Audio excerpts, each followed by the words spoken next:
అంటే మీ ఈ present success నుంచి మళ్ళీ పాస్ట్ సక్సెస్లోకి ఒకసారి వెళ్దామండి.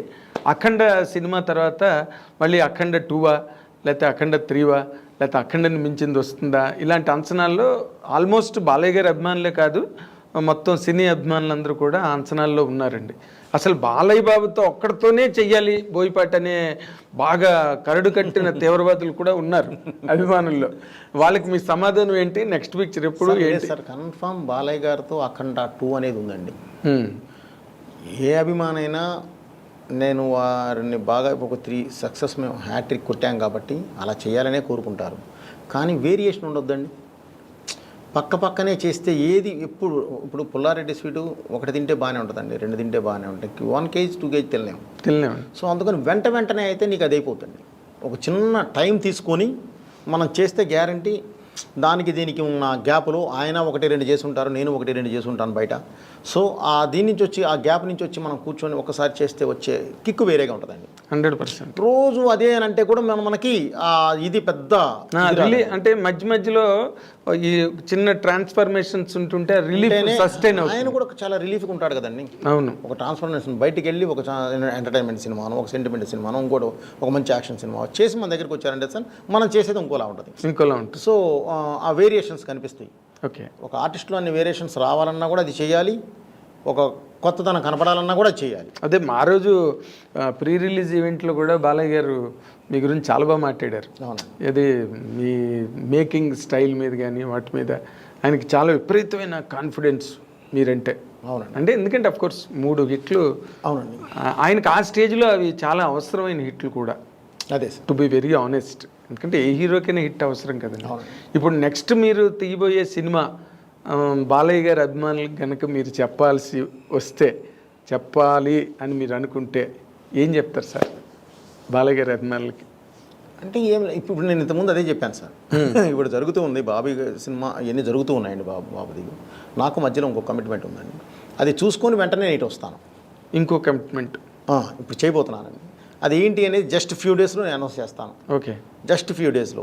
పెద్ద హీరో. సో పెద్ద హీరో. అదే మీరు పెద్ద హీరో అంటే మీరు చెప్పలేము, మీరు గబుక్కొని రామ్లాంటి హీరోని తీసుకొచ్చి పెద్ద హీరోని చేస్తారు మీరు సడన్గా. ఇప్పుడు రామన్ చూస్తే మామూలుగా ఎప్పుడైనా కనిపిస్తే చాలా చాక్లెట్ బాయ్ లాగా కనిపించేవాడు. ఇప్పుడు కనిపిస్తే అలా కనిపించాడు, పక్కనే దున్నపోతుతో కనిపిస్తాడు. ఏది నీ దున్నపోతు వేసి రామని అడిగే రేంజ్లో ఉన్నాడు ఇప్పుడు. సినిమా బయటకు వచ్చాక ఈ don't feel normal about Ram, that is for sure. అవునండి. స్కంద చూసి బయటకు వచ్చిన తర్వాతే సూపర్ కరెక్ట్ అండి. అది ఆ ఇమాజినేషన్ మారిపోయింది రామ్ మీద. అండ్ అతనికి మీకు షూటింగ్ టైంలో ఎట్లా ఉంది సార్ ఇంటరాక్షన్? సార్ చాలా హ్యాపీగా ఉంటుంది సార్, అసలు చాలా హెల్దీగాను హ్యాపీగా ఉంటుందండి. ఓకే, అసలు ఇది ఉండదు, బ్రహ్మాండంగా వెళ్ళిపోతుంది. ఒకటే సార్ మనలో క్లారిటీ ఉండాలి, టెక్నీషియన్లో క్లారిటీ ఉండాలి.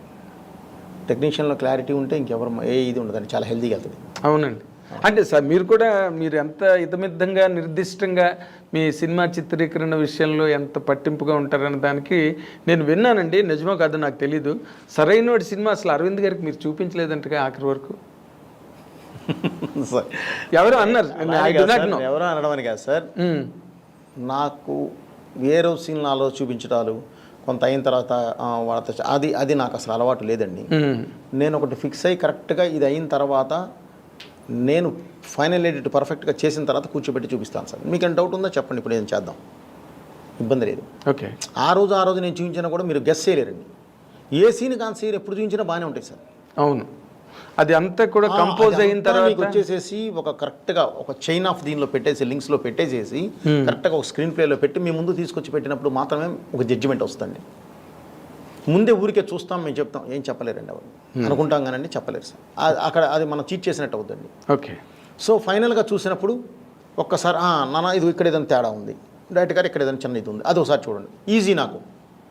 ఓహో ఇందుకు అడుగుతున్నారా, లేదంటే సార్ ఇదిగో దీని లింక్ ఇదిగో ఇక్కడ ఉంది కాబట్టి నేను ఇది చేశాను అని చెప్పడానికి ఉంటుంది. లేదు కరెక్టేనా, లేదు సార్ నిజమే బాగుంది, టోటాలిటీ బాగుంది అనుకుంటే ఒకటి, లేదు సార్ నిజంగానే ఇది చిన్న ఇది ఉంది సార్, ఓకే ఒక 2 days మనం పెట్టుకుందామండి, టోటల్ ఇంకేమున్నాయో చూసుకుని 2 days పెట్టేస్తాం, ఈజీ. అదే వాళ్ళకి చెప్పడానికి ఈజీ, మీకు చూపించడానికి ఈజీ, వాళ్ళు చెప్పిన తర్వాత మీరు కరెక్ట్ చేసుకోవడానికి కూడా ఈజీ అండి. అలా కాకుండా ఇవాళ చూసావు, ఒక ఇంటర్వెల్ దాకా అయింది, కొంతవరకు ఉంది చూసావు, ఇప్పుడే జడ్జ్ చేయలేరు. ఏం చెప్తారు, చూస్తారు అంతే. నాకు ఇంకా సెకండ్ హాఫ్ ఉంది కదా నేను షూట్ చేయకుండా నువ్వేం చెప్తావు జడ్జిమెంట్? కరెక్ట్. ఎవరైనా సరే సార్ అవును, మీ ఫస్ట్ హాఫ్లో లాక్లు అన్నీ సెకండ్ హాఫ్లో ఉంటాయి కాబట్టి ఎలా పడితే అలా చూపించి కూడా వేస్ట్ అండి. ఊరికి చూపించామంటే చూపించాము అంతే.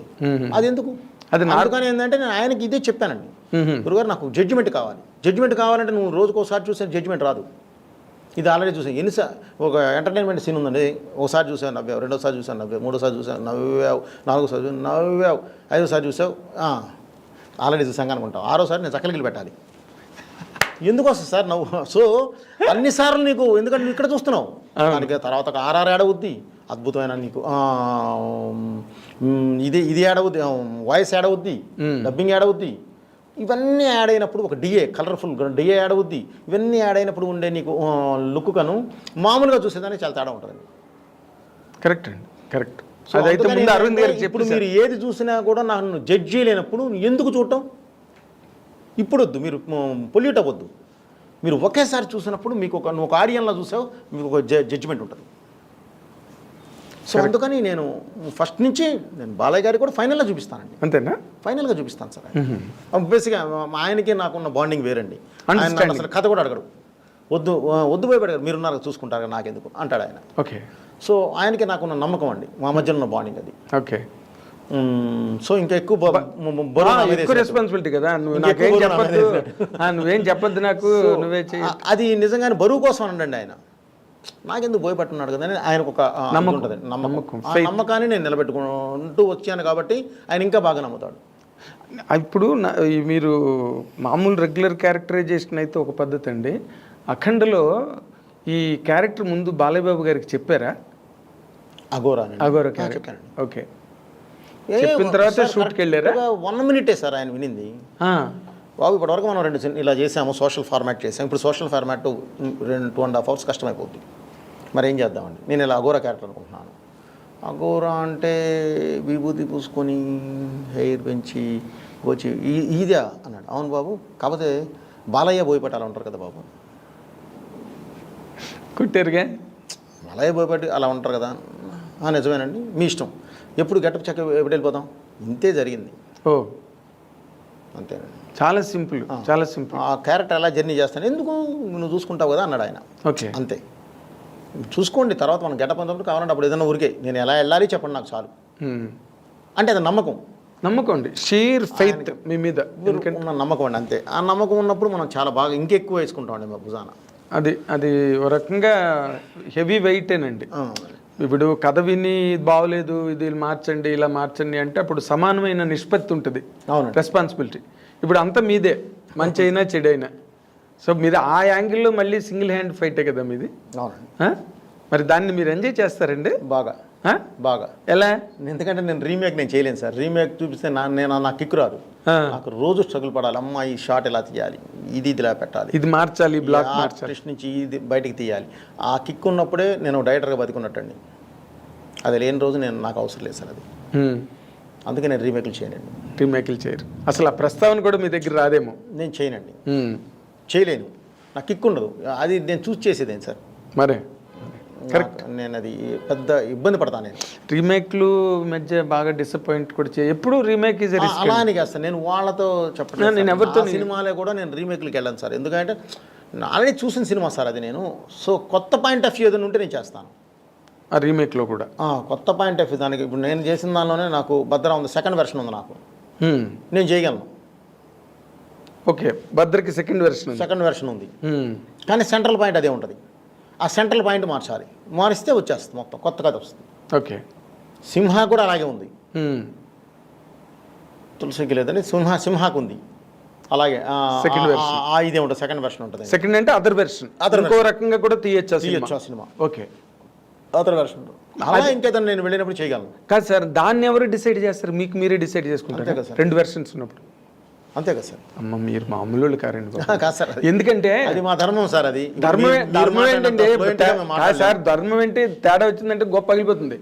ఇప్పుడు ధర్మం ఓకే, మీ బాధ్యత, మీ ఉద్యోగ ధర్మం, లేకపోతే మీ బాధ్యతలో ఉండే ధర్మం అది. బట్ ఏదైనా ఒక బ్రిటిష్ వాళ్ళు ఎక్కువగా కౌన్సిలింగ్ని నమ్మేవారంట. కౌన్సిలర్స్ కూర్చుని డెసిషన్ తీసుకోవడం అది అవునండి. అది అప్పుడు బాధ్యత అన్నది అందరికీ పంపకం జరుగుతుంది. ఇక్కడ మీరు 2 వెర్షన్స్ రాసుకుని 2 బాగున్నాయి దీనిలో వెళ్దామని అనుకోవడం మాత్రం ఇప్పుడు నాకు సాహసమే. నాకు ఒక రైటర్స్ వింగ్ కూడా ఉంటుందండి. వాళ్ళతో కూడా కూర్చుంటాను సార్. ఓకే. కూర్చొని వాళ్ళ అభిప్రాయాలు కూడా మొత్తం వింటామండి. వాళ్ళతో పాటు కూర్చొని వాళ్ళ అభిప్రాయాలతో పాటు మొత్తం అంతా కూడా అభిప్రాయం తీసుకున్న తర్వాతే ఫైనల్ జడ్జికి నేను వెళ్తానండి. Okay, then you will arrive at final decision. Yes sir. Okay, ఇప్పుడున్న ఇది ఎలా ఉంది, ట్రావెల్ ఎలా కావాలి, ఏంటి, వాట్ ఇస్ వాట్, ఇప్పుడు నడుస్తున్న ట్రెండ్ ఎలా ఉంది, ఓకే, ఎవరిని మనం ఖాయం చేస్తున్నాం, ఈ సినిమా ద్వారా ఎవరిని ఫస్ట్ ఆడియన్స్ మన సినిమాకి రావాలి అనేది కంపల్సరీ ఇది పెట్టుకొని కూర్చుంటానండి. ఓకే.